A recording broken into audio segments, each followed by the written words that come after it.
Angel Reese, in particular, her energy shifted. I thought when she got some of those easy baskets to go in the paint, that quite frankly she had struggled with to open the ball game.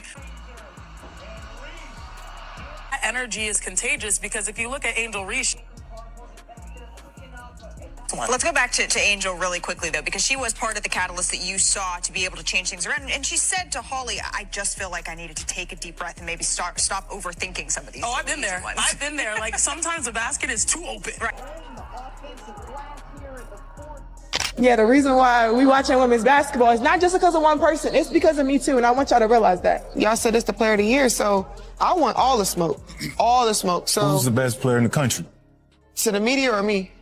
I feel like I'm the best player in the country. But this weekend has to be one of the worst weekends ever for Angel Reese, bruh. I mean, she became a meme last game. She became a super duper meme this game. And all I got to tell you is, Caitlin Clark truly gets the last laugh, man. Make sure you guys... She had it. The entire game was right there for her to steal, sitting on her fingertips for maybe half a second before everything fell apart. Score tied at 81, clock draining towards 0, and Angel Reese suddenly gets a wide-open layup that could have sent Caitlin Clark and the Indiana Fever home with a loss, and she blew it. A clean miss. No defender challenging the shot, no weak side help racing over, no desperate hand altering the release at the last second. Nothing complicated happened. It was simply Angel Reese standing near the basket with the most important shot of the night, missing the one attempt she absolutely needed to finish. And I get one final chance, 81-81, to take this game, resulting in this circus act of a play. Ryan Howard disrupted by Sophie Cunningham, pretty much to Angel Reese right under the basket, who blows it. Naz Hillman gets the rebound, again, blows it. So the game goes into overtime. And I gotta say, Angel Reese looked really upset blowing that layup, but I think what's going really viral right now and making the rounds on social media is Caitlin Clark's reaction. She walks right behind Angel with a cheeky smile. That one possession is basically why this entire conversation exists. Because somehow what unfolded in the 10 seconds after the miss has become bigger than the miss itself, bigger than the final score, and almost bigger than the basketball game two professional teams had just spent more than 40 minutes fighting through. According to the rumor machine that has swallowed WNBA social media this week, Reese supposedly isn't only frustrated about failing to convert that shot. The story being pushed online claims she's angry enough to consider legal action. Not against the officials who worked the game and not simply against the league office, but potentially against Caitlin Clark herself, because Clark allegedly laughed at her after the miss. Angel Reese was terrible.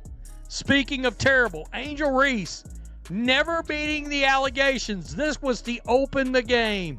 With Reese leaking out, finds her. Lee Sheet, that was awful. Wow, that was awful. One more good time. It did a... Yeah. Yikes. Holy moly. Holy moly. Caitlin Clark. Let's go. Down the court. Yeah, let me just pass this ball into AB. Oh, that was nice. That was nice from Caitlin Clark. How about Caitlin Clark cooking Angel Reese? Working behind ball. She had the opening right underneath the rim with an opportunity to finish the game immediately, no overtime required, and somehow missed a shot she has probably converted thousands upon thousands of times during practices and games. The television crew did exactly what every sports broadcast does after a crushing moment like that and immediately cut toward Reese. You could see how devastated she looked. Her head dropped, her shoulders sank, and every piece of her body language screamed that she understood exactly what had just happened. She knew the opportunity had been there. She knew the game had been sitting in her hands. And she knew that with everything on the line, she hadn't delivered. And the only person to blame is Angel Reese for missing the layup to win the game. Angel Reese missed the layup that would have won the game, and she didn't win the game. As a result, cost her team the game because she can't make a layup.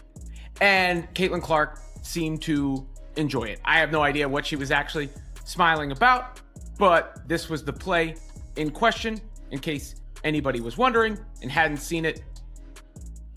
Angel, point blank range, doesn't make the shot. It's not like Caitlin chases her around to taunt her or anything like that. But good timing to know where the cameras were if that was indeed on purpose. Then the broadcast camera catches Caitlin Clark moving past her from only a few feet away as Clark heads toward the Indiana bench. And Clark is smiling. Not some elaborate celebration, not pointing at Reese, not standing over her, not making a dramatic gesture. Just the type of smile you might expect from a player realizing her season didn't just take another heartbreaking loss because the opponent missed the game winner, giving her team another opportunity to finish the job. That was basically the entire supposed controversy. Two players, two different facial expressions, separated by a few feet on a basketball court, caught by one camera angle for a couple seconds. Then social media grabbed the footage and built an entire story around it. And we can't make simple layups. We have no post moves. Our handle is weak. We can't shoot from the mid, can't shoot from the three-point line. All Angel Reese could do is rebound her own shots and her teammates' shots occasionally and play defense. She's by no means an elite defender. By no means is Angel Reese an elite defender. But this is bad. This is really bad. There's been absolutely zero progression in Angel Reese's game. Angel Reese rookie season to now, it's the same player. She hasn't improved finishing around the rim. She hasn't improved the mid-range shot. She hasn't improved the three-point shot. Her handle hasn't improved. She's just the same rebounding, defending, clumsy offensive player that we've seen for the last going on 3 years now. And the game wasn't even finished when that happened. The teams went into overtime, where Indiana eventually escaped with a 95-91 victory after an extra period that stayed competitive until late. Clark ended the night with 26 points and 9 assists, taking control during the closing stretch in exactly the way people expect a franchise superstar to do. Reese, meanwhile, actually produced a strong box score performance herself, finishing with 15 points, 14 rebounds, and 6 assists. Under almost any normal circumstances, a near triple-double like that could have become one of the main stories after the game. Instead, once the final overtime buzzer sounded, those numbers were buried underneath everything else, because Indiana made more plays when the game tightened up, and Clark delivered some of the biggest moments when it mattered most. Almost. Try again. Nope. Try again. One more time. Great board, just could not convert it. Was pushed under the hoop just enough to not have a great angle. To OT we go. Atlanta continues to own. Almost immediately, the clip took on a life completely separate from the basketball itself. Within hours, people had slowed it down, enlarged it, cropped it, added captions, dropped sound effects over it, and reposted it across practically every major social platform. Some Clark supporters started calling it one of their favorite memes of the season, replaying Reese's missed layup and Clark's reaction like a victory highlight. Reese supporters viewed the exact same footage completely differently, treating the reaction as unnecessary humiliation and demanding some kind of response. And somewhere inside that massive wave of arguments, edits, screenshots, and viral posts, and even stranger storylines started spreading. The allegation that Reese wasn't merely embarrassed or angry about what happened, but was supposedly considering turning the whole episode into a legal issue. I'm sure you were tuned in to our favorite reality TV show last night. And by now, you've seen the video of Caitlin Clark laughing at Angel Reese after she missed the game-winning layup against the Fever last night. I'm sure you've also seen this clip of Angel Reese missing a wide-open layup in the first quarter. But what I'm sure you missed was the halftime commentary about Angel Reese's performance in the first half last night.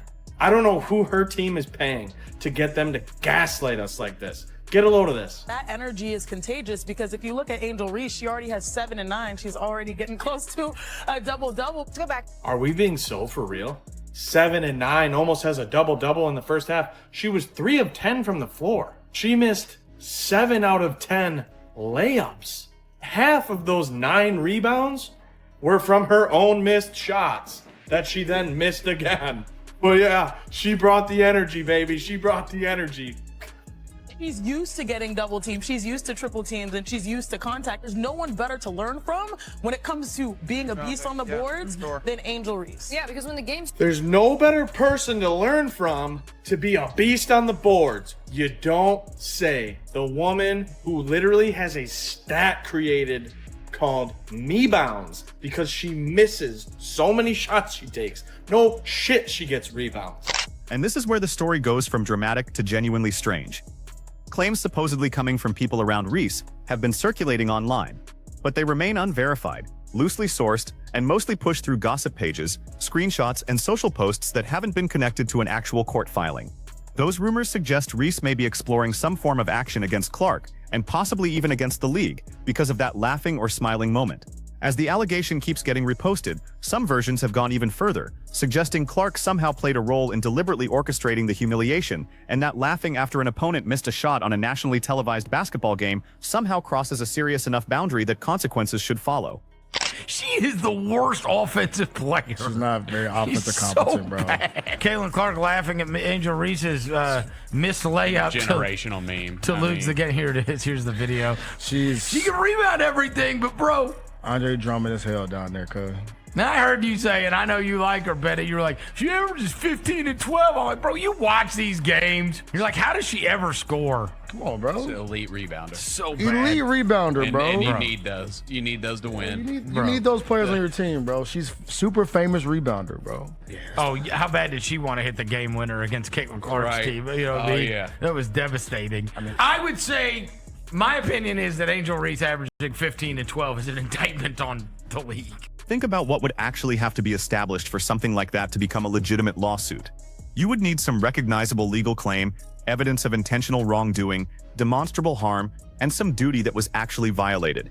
A player smiling because her opponent missed a game-winning layup during a professional basketball game doesn't suddenly become defamation.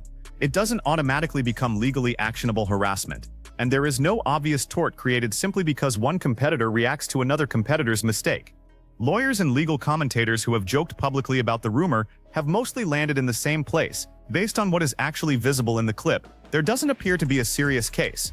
Athletes have mocked one another, celebrated mistakes, trash-talked, laughed, stared opponents down, and reacted emotionally since organized competition began. Those moments can be disrespectful, funny, infuriating, or unforgettable, but that doesn't automatically transform them into courtroom disputes. And Angel Reese knows a ring is coming.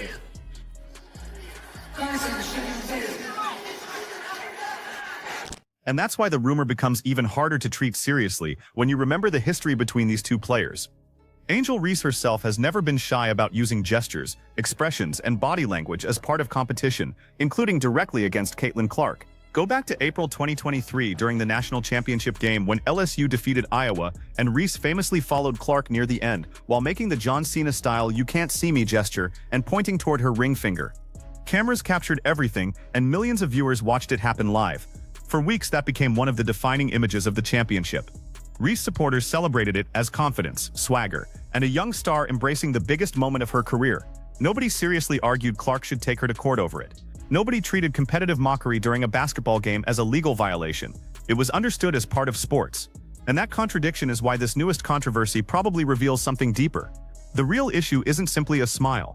It's losing, how the loss happened, and how brutal that moment looked with the entire basketball world watching. Angel, Angel, Angel. I'm gonna keep this one nice and sweet. Cause I really don't wanna roast you, especially the way you just got beat. But you gotta start fucking playing like your Angel motherfucking Reese. Game on the line, had the win in sight. The ball left your hands, then said not tonight. You missed the buzzer beater. I am not all right. Alicia got goggles, Angel get you a pair. Cause missing this many layups got me questioning your stare. You doing all the hard work just to get right there. Then the rim says boo, and the ball disappears. What irritates me the most is cause you do so much good shit, but not being able to put back a layup erases all of it. Then there's the record between them, which makes one missed layup feel much heavier than an ordinary mistake. Going into this matchup, Reese was already sitting at 1 win and 6 losses against Clark in WNBA regular season meetings. 1 victory compared with 6 defeats. So this wasn't some isolated night where Reese happened to suffer an unlucky ending despite generally controlling the rivalry. It was another chapter in an increasingly difficult professional matchup, and the missed layup became the easiest visual representation of that pattern for millions of viewers to share. At the same time, Clark's scoring, assist totals, national attention, and MVP conversation have continued growing. She is averaging 22 points and 8.3 assists per game in this season's storyline, leading the league in assists and remaining firmly inside the MVP discussion. Reese, now playing her first season in Atlanta following the offseason trade in this scenario, is averaging 15.6 points and 12.1 rebounds. Those are legitimate numbers and meaningful production, but the attention surrounding her still isn't operating on the same level as the spotlight, awards discussion, and weekly national conversation surrounding Clark.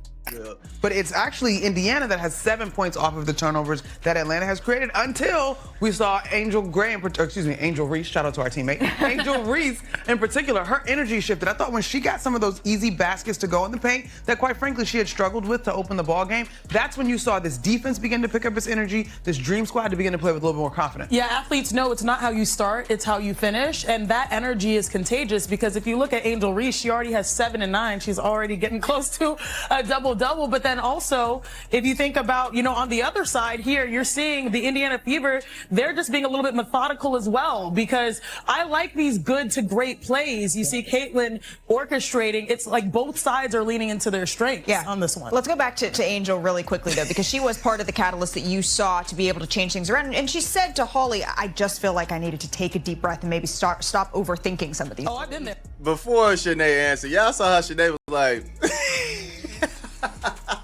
And that's exactly why the timing makes the situation feel even more emotionally charged. Before this matchup, a real group of analysts and fans had started pointing out that Reese was playing some of the best basketball of her professional career. People were highlighting her elite rebounding, improved passing from the post, and a growing ability to threaten near triple-doubles more regularly than she had earlier in her career. For once, the praise wasn't just manufactured outrage bait or engagement farming. She was earning genuine basketball respect because her actual production on the floor was improving night after night. Atlanta was also being discussed as a legitimate playoff threat heading into the final stretch of the season. Then suddenly, one missed layup in the highest profile matchup possible became the image everyone remembered. It didn't merely cost the Dream a chance at a win. It completely interrupted the positive storyline that had been building around Reese and reminded everyone watching that questions about her finishing around the rim in high-pressure moments hadn't completely disappeared. That reality is probably much more painful to process than a rival smiling from 30 feet away. For 3 hours yesterday, I watched ESPN polish the turd. For 3 hours, I listened to ESPN as they tried to convince me that Angel Reese is an elite basketball player. Now, to her credit, Angel Reese is an elite pretender. On paper, she looks great.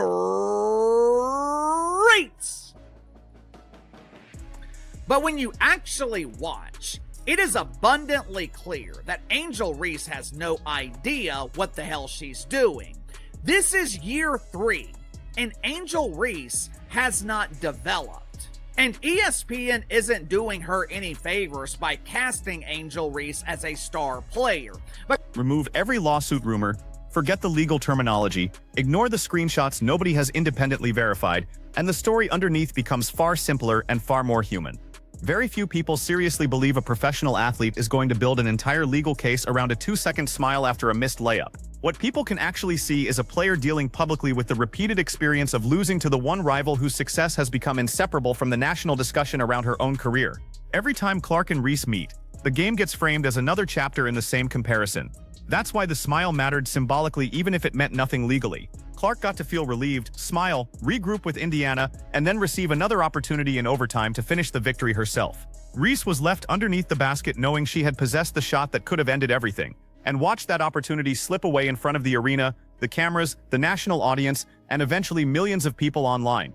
Frustrated, she missed that layup, and then Caitlin is in the back looking like an absolute menace. Honestly, I don't even care if you're a Caitlin Clark fan, if you're an Angel Reese fan, you got to admit that this was funny. And I can't even lie, I'm glad that this was all that it was for this matchup, because it feels like every time Caitlin Clark goes up against Angel Reese, ever since college, you guys, ever since like their junior year in college, it's always something with these two. It's always something, and then it turns into something greater than that. This is just something fun and light and funny. And the reaction to the supposed lawsuit has only made that deeper dynamic more visible. Sports commentators, podcast personalities, and fans across social media have spent days joking about the possibility, with most of them making basically the same point. If laughing when somebody misses a game winner were something athletes could sue over, professional sports history would be buried under endless court cases. Players celebrate buzzer beaters, fans mock missed free throws, Opponents scream after blocks, stare after dunks, and celebrate mistakes directly in front of each other. Sometimes the behavior is hilarious, sometimes it's obnoxious, sometimes it's genuinely cruel, but emotional confrontation has always been part of what makes sports compelling.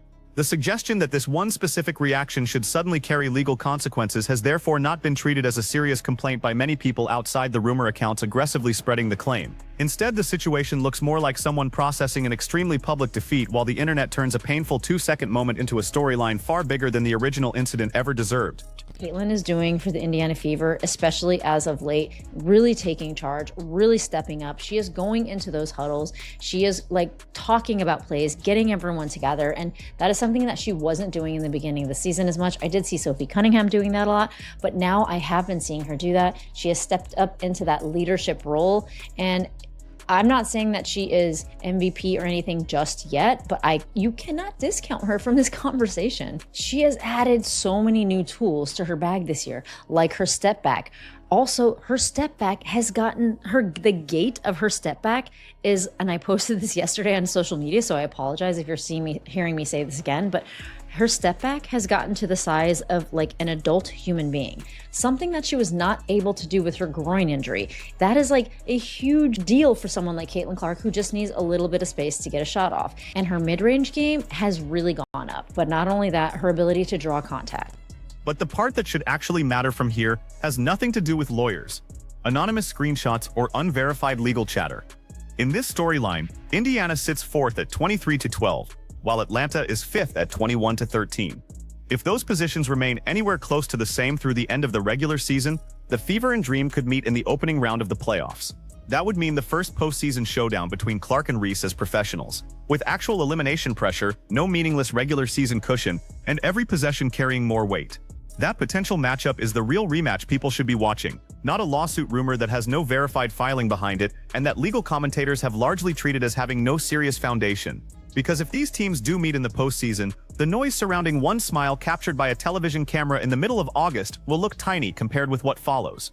Once the playoffs arrive, nobody gets to quietly move on and wait for the next regular season meeting. There is only advancing or going home, winning the matchup, or watching your rival walk away with the final laugh on the biggest stage either player has reached in their professional career.